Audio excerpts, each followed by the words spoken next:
Alright, hi everyone, my name is Lovey and I am the girl without gluten, and today we are going to make grilled cheese and tomato soup.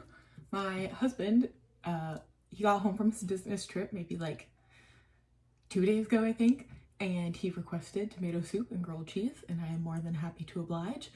And I'm going to be using a recipe from one of my favorite creators. Her name is Becky and her handle is Acre Homestead on YouTube. And her website is Scratch Pantry, and so I'm going to use her tomato soup recipe from Scratch Pantry. And it's a pretty simple recipe, especially because I already had onions chopped.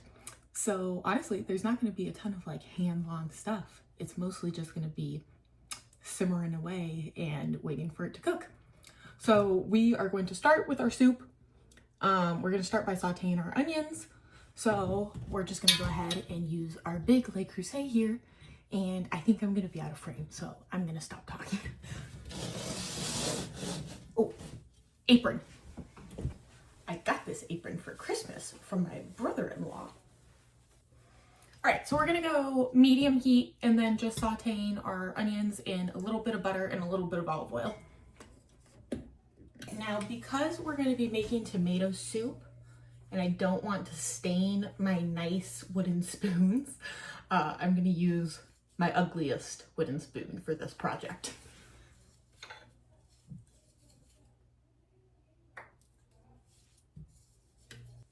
That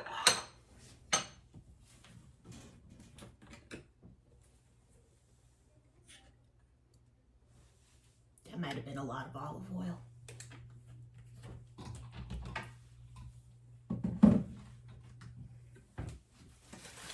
Alright, so these are frozen diced onions that I diced up maybe like 2 weeks ago.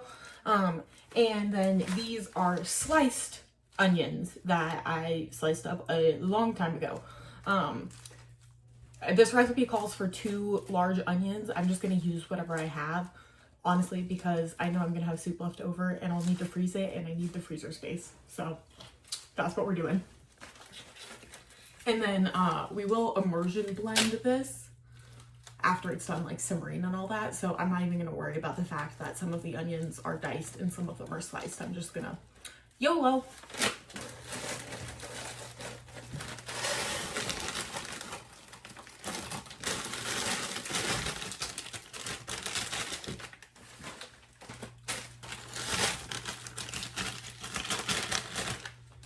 I first learned the frozen onion trick from Becky's channel. She has like a garden channel. Well, it's cooking, gardening, like homemaking, stuff like that. I really like Becky's channel. I watched a lot, but she has a big garden and she grows a lot of produce herself, and then she preserves it for her family to use throughout like winter and stuff. And so one of the things that she does is she grows a bunch of onions and then stores them on her pantry shelf until they start to go bad, and then as they go bad she chops them up and sticks them in the freezer, and then that way she doesn't lose her harvest. I find it's really nice living in the apartment, and also when you only have a 2-person family, because a lot of times I don't use like a whole onion, and I don't like if you just dice up an onion and then stick it in the fridge for a couple days, I feel like it gets kind of like weird, like it starts to give me the ick. But it doesn't give me the ick when they're frozen. And I mean, they saute up just like normal onions. So it works out really good. Now that this is starting to thaw out a little bit, I'm going to drop the temperature back down because we want to caramelize the onions. So we're going to go low and slow for probably a good like 25 minutes. We'll see how long it takes. It's 8:14 right now, which, of course, in true Lovey fashion, I started a recipe that's probably going to take like 2 hours at 8 p.m. But you know, it is what it is. And time is an illusion. All right, we're going to go in with a generous pinch of, what is this? Salt. Maybe 2 generous pinches. All right, so right now, I can't really see it with this camera angle. There is a decent amount of water because as the onions thaw, they release the water. And so what's going to happen is these are going to like steam first. We want to evaporate off all of the water, and then the onions will start to caramelize at that point. So keep it low and slow. You don't want to evaporate the water too quickly, because then you'll end up with like sauteed onions instead of caramelized. So don't be alarmed if you see a bunch of liquid when you're using the frozen onions, and just trust the process that the heat is going to evaporate the water, and that's just kind of what happens. So another little tip trick that I got from Becky is to have frozen garlic in your freezer. I mean, she's obviously not the first person to have done this, but that is where I learned it from. So it was actually last winter, I got one of those big like gallon-sized Ziplocs of pre-peeled garlic from Costco, and then stuck it in the food processor. And then I used my little cookie scoop and scooped out a bunch of scoops onto parchment paper, froze them, and then I stuck them in a Ziploc, and they've been in my freezer for about a year. They're starting to get a little freezer burnt, but honestly, it's totally fine still. And I just pull out little pucks from the freezer whenever I need a recipe that calls for garlic. And if this looks like it's going to be too big, it doesn't freeze like a block of ice the way that like water would. It stays somewhat soft, so like you can kind of break them apart into smaller pieces if you don't need the whole puck.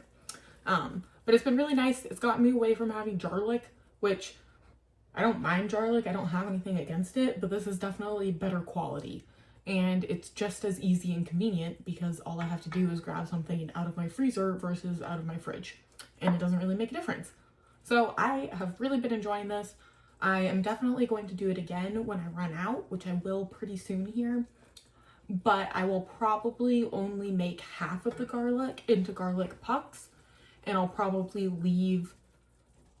I want to leave some of them as like whole cloves.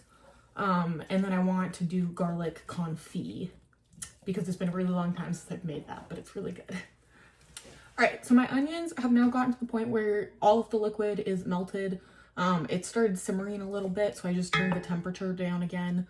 So now we're on low, and I mean, I don't know if you guys can really see it on camera, but we're getting nice and steamy here. And so now we're just low and slow, stir often, if not constantly. And this is where you get the flavor development from, is letting the onions caramelize.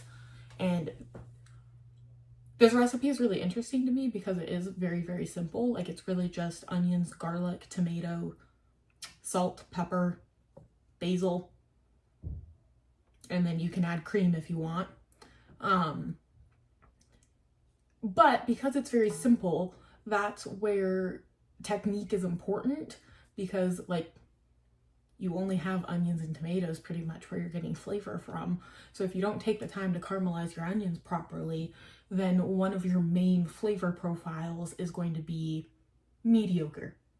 It probably wouldn't be bad, it just wouldn't be as good. And we want this to be a very like sweet and complex flavor. So we're gonna let this go for a long time.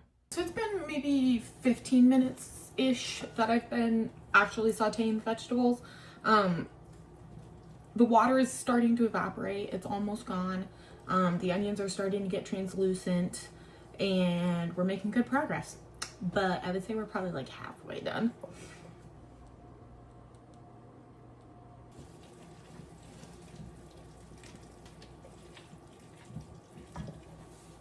Once the extra liquid evaporates, that's when it becomes extra important that you're stirring more frequently, because there's no like buffer to keep the onions from burning or just like searing. So yeah, the farther along the process you get, the more careful you want to be and the more like focused on it you want to be. Don't walk away from it. If you were gonna go grab something from another room, do it at the beginning of the process and not towards the end. All right, we're gonna go ahead and add our pepper to this mixture now. Most seasonings are fat soluble, meaning that when they are in contact with fat, they become more fragrant and more flavorful, I guess. So right now, since this is just onion and butter, and I guess olive oil, we're gonna go ahead and add our pepper in and let that bloom. Becky's recipe does not call for white pepper, but I have been adding this to everything, so I'm gonna go ahead and add it to this too.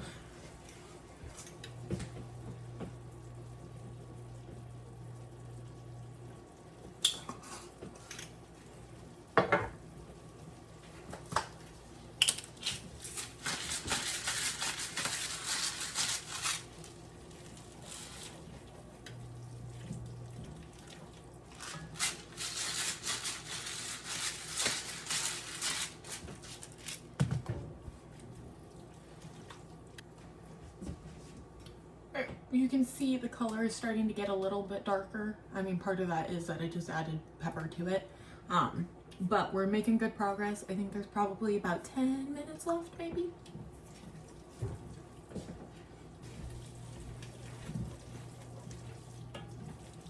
All right, we've been sauteing for, I think, like 23 minutes, and we're starting to get there. Not quite though. So I'm going to practice my patience and keep going, which is challenging for me. I haven't ever made this recipe before, but honestly, I would trust Becky with my life. So I'm just taking a risk and trusting that it's a good recipe and making the whole batch, which there's 3 28-ounce cans. Yeah, 3 28-ounce cans of tomatoes that are going in this. So it's gonna be a big batch of soup. And I'm really hoping I don't regret that. But Becky has never led me astray yet. So we're just going with it.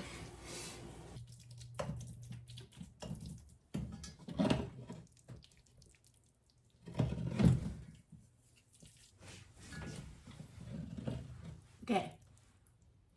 It's 8:52. We're going for 3 more minutes max. And then I'm moving on to the next step because I'm getting impatient. Honestly, I could keep caramelizing these for like another like 15-20 minutes until they get like really, really caramely, but I'm hungry. Now, someday when we have a house and a big freezer, what I would really like to do is have frozen,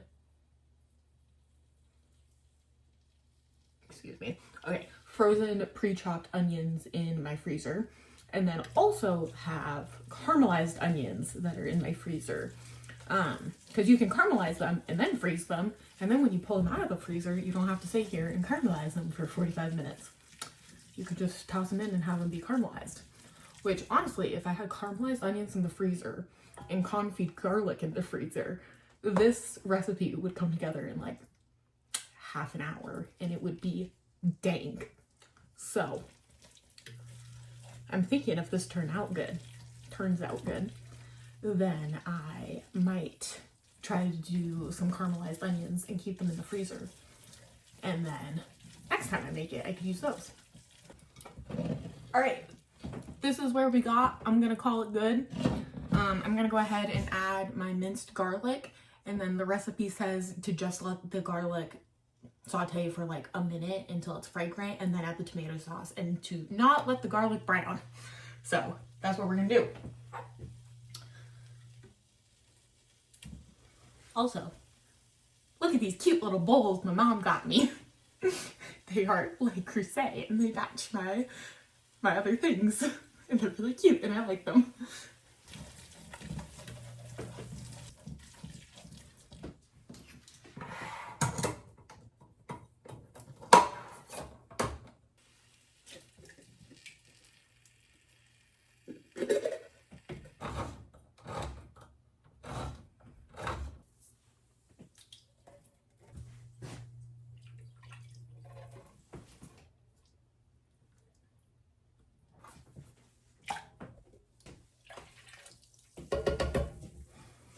All right, so I just put in probably about a whole can's worth of water.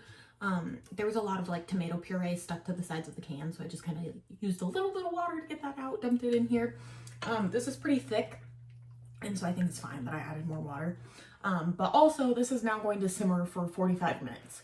So I think the extra water is probably going to disappear. So yeah, we're gonna bring this up to a boil, and then we'll lower it back down to a simmer, and then we'll let it simmer for 45 minutes.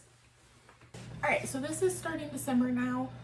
Because it is already very thick, I'm actually gonna put the lid on it so that it doesn't reduce while it's simmering. And yeah, then this is just gonna go for 45 minutes to an hour and I'll be back to finish it off. All right, so I'm just turning the burner all the way down as low as it goes. And then we're gonna put the lid fully on so it doesn't evaporate and reduce. And I'll be back in an hour. All right, hello. It has been about an hour and it is time to finish off our soup here. Well, first I'm gonna put my apron on because I already got a little bit of tomato on my shirt and I don't want to get any more. All right, hello everyone. It has been an hour. This has been simmering away. We are gonna go ahead and immersion blend it and then check for seasoning and go from there. Shout out to my friend Kiana for getting me the immersion blender for my bridal shower. I use it all the time. It's probably one of my most used kitchen gadgets. The only thing that you want to be careful of if you're doing something like on the stove with the immersion blender is just make sure that your cord isn't touching the burner and you don't want it to melt. But yeah, I'm just gonna immersion blend this. I'm gonna be kind of careful to try not to scratch up the bottom of my Dutch oven. We'll see what happens.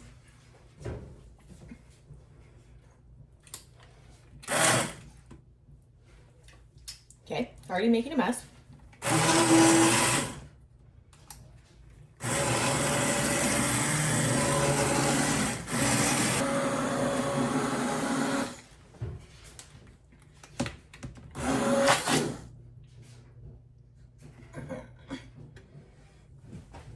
Okay, don't lift the immersion blender up or you'll make a mess.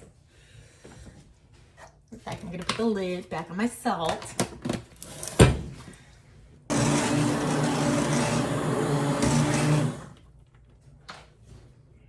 All right, so this is looking nice and smooth now.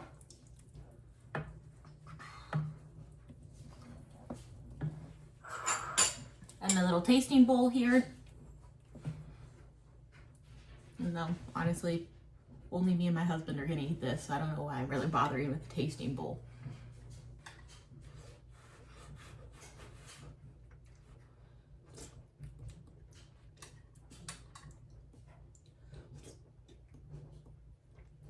I do think it could use a little bit of sugar. So I'm gonna grab brown sugar. I'll be right back. Okay, now the recipe says up to 1/4 cup. So I'm gonna start off with just like 2 tablespoons and then go from there. Which I'm just gonna eyeball because why not?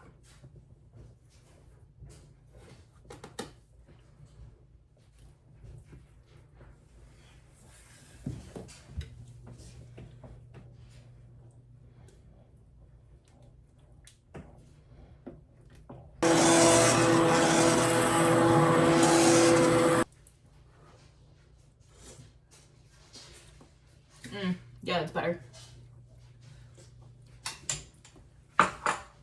2 tablespoons was enough though. All right, so now we're gonna go ahead and add our basil. And since I want the basil flavor, but I don't really want like little bits of basil, I'm just gonna leave them as whole leaves. And then that way you can kind of like spoon around them. You get the flavor, not the actual physical leaf getting stuck in your teeth.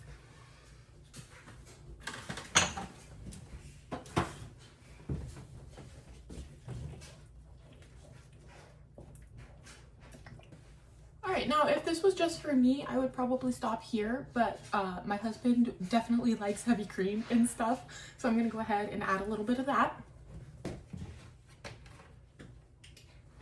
we're gonna go with maybe like 1/2 cup to start.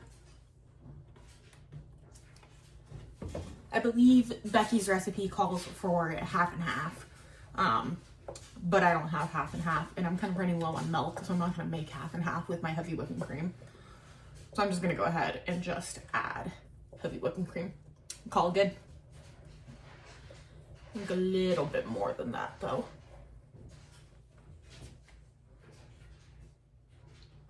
So it was maybe another like 1/2 cup.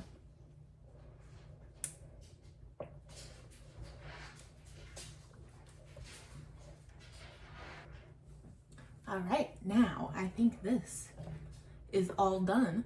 I'm gonna slide it off to the side and then we're gonna get started on our grilled cheese. All right, we are ready to move on to the grilled cheese portion of our evening. So I kind of tidied up the kitchen a little bit, wiped up some of my tomato soup splatter, and now I have my cast iron pan preheating for, we're gonna grill our cheese in here. One quick note about the cast iron pan. Obviously this is not, what do you call it? Ceramic coated like the other Le Creuset. A lot of people who are celiac won't use cast iron pans if they have gluten in them. I personally have never had an issue with that. What I do though is I use like a chainmail scrubber. It's one of these guys. Get it off Amazon. It's like $8. And I do put soap on my cast irons. So because I put soap on them, if there's gluten in them, I wash it out with soap and then I really lightly re-season it. For me, I'm okay with that. I personally have never had an issue with cross-contamination from that.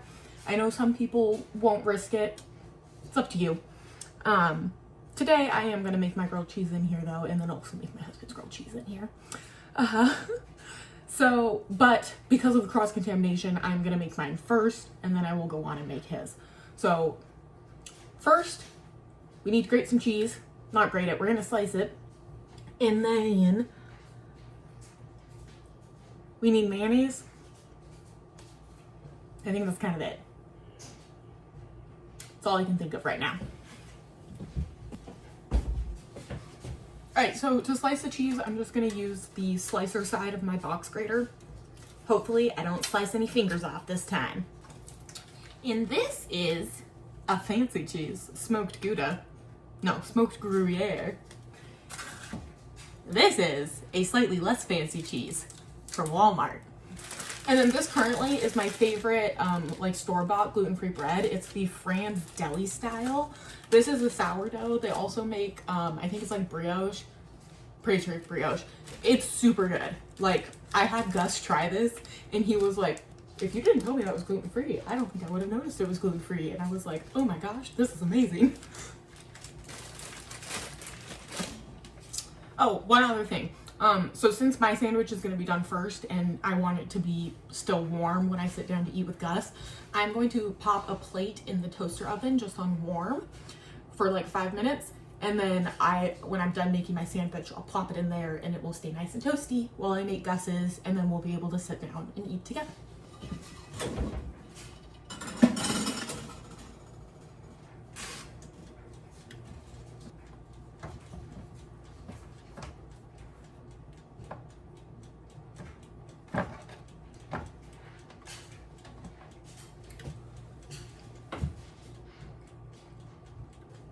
Okay, this is really good. I do think I want both cheeses though. So I'm gonna go ahead and slice up some more of this. And then I'll slice up some more cheddar. Okay, so I'm gonna portion off this cheese for Gus. And then I think this cheese will probably be mine, maybe one more.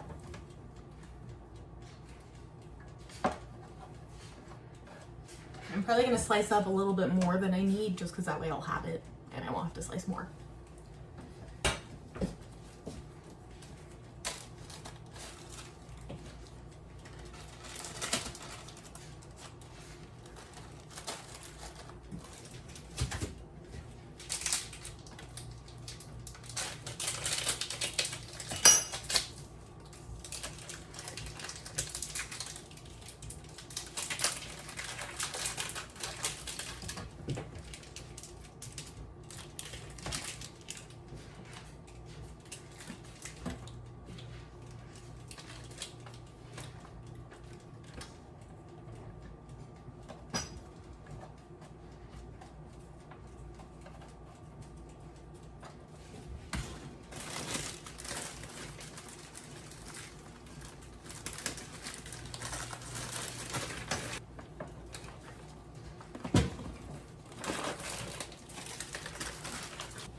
Another tip, if you have like allergies in your household, get things that come in these squeezy jars, because then somebody can't, you know, spread the mayonnaise on their knife or spread the mayonnaise on their bread and then put their knife back into the jar and contaminate it with crumbs.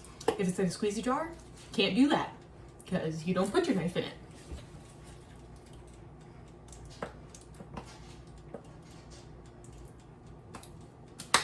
And then what I'll do, because it's more expensive if you buy it in the squeezy jar, is you can just buy it in bulk in like a normal screw top jar and then fill up your squeezy bottle again.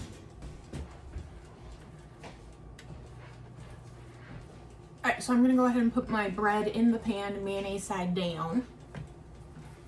And then we're gonna go for our Gruyere first. My husband is holding our dog up like Simba.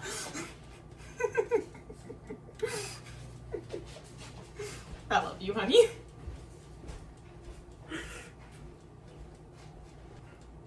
And we'll go in with some of our cheddar.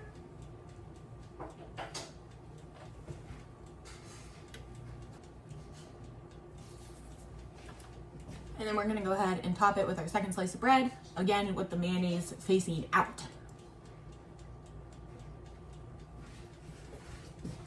Okay, now I'm going to, actually no I'm not. I'm gonna wait until my sandwich is done and then I will start on the gluten one.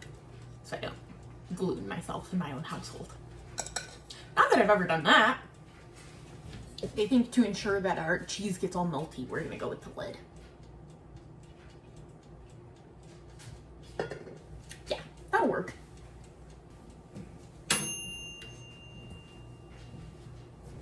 Alright, so the toaster oven is now warm. This plate is warm. Okay, it is a little hot. But I'm not going to turn the toaster oven back on. I'm just going to let it like retain whatever heat it has. And then when my sandwich is done, I'll put it in there. That'll keep it warm.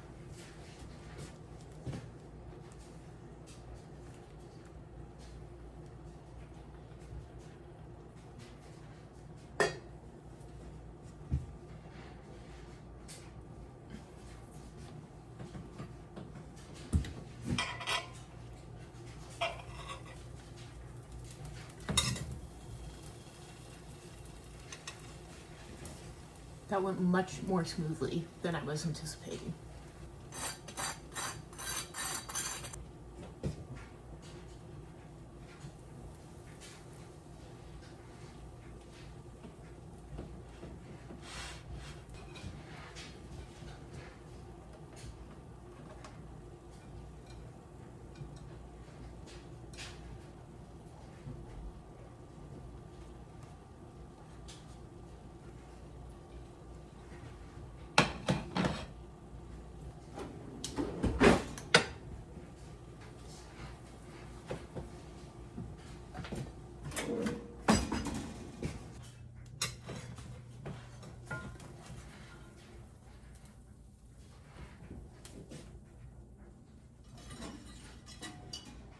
Okay, so now I have separated my cheese off of my cutting board because I definitely sliced more cheese than I'm going to need for Gus's sandwich, and I don't want the cheese to get gluten on it. So I'm going to move the cheese far away. This cutting board is now going to become gluten, and this pan is now going to become glutened.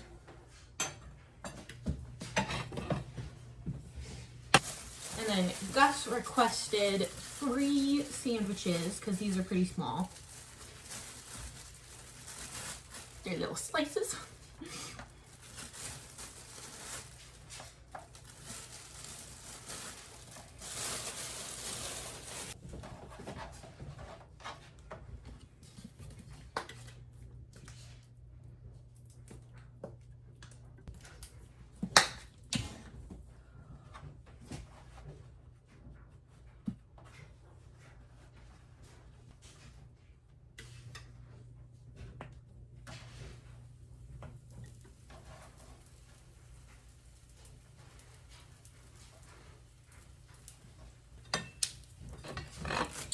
And then using my tongs so I don't get this all gluteny.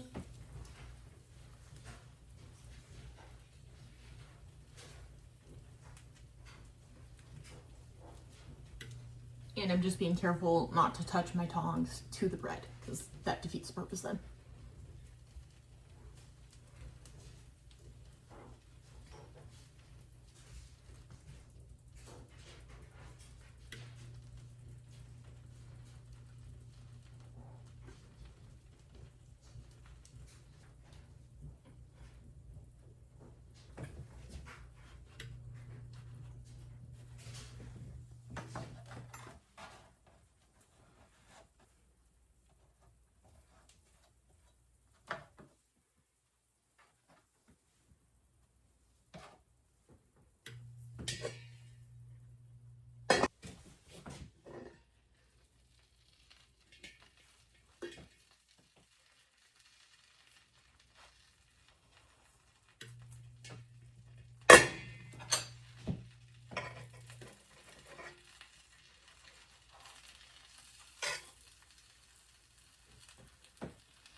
Alright, I'm gonna go ahead and dish up our soup. And this is only gonna take another minute and then we'll be ready to eat. And it is in fact 10:45, so I was only off on my estimate by 45 minutes. You can't see that at all. There's my little bowl of soup though.